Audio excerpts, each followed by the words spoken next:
Mahigit 4 na milyong halaga ng shabu ang nakuha sa isang high-value individual sa ikinasang joint bypass operation ng mga otoridad sa Zone 7, Barangay Bugo, Cagayan de Oro City nito lamang Hunyo 2, 2026. Kinilala ng mga otoridad ang suspect na si alias Dandana, 48 anyos, may asawa, walang trabaho at residente sa naturang barangay.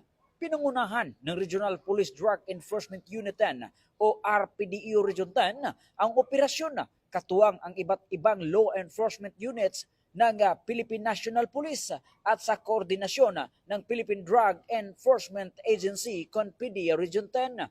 Sa operasyon na kumpiska mula sa suspect ang iba't ibang sachet ng hinihinalang shabu na may kabuang timbang na humigit kumulang 600 gramos na may standard drug price na mahigit 4 na milyong pisong halaga.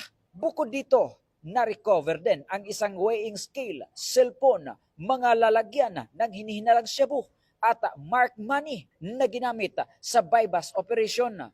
Dinala na ang suspect sa Maharlika Custodial Facility habang isinailalim sa pagsusuri ng Regional Forensic Unit 10 ang mga nakumpiskang ebidensya. Nahaharap ang suspect sa kasong paglabag sa Section 5 at 11 ng Republic Act Number 9165 o Comprehensive Dangerous Drug Act of 2002.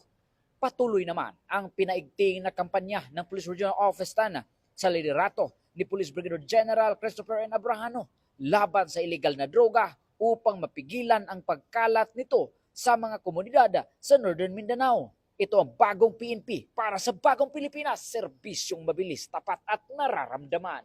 Mula dito sa Campo Alagar, ako po ang inyong Police News Network correspondent mula sa Regional Public Information Office ng Police Regional Office 10, Corporal Joel Lazaro Subsuban, alagad ng batas, tagataguyod ng balitang pulis.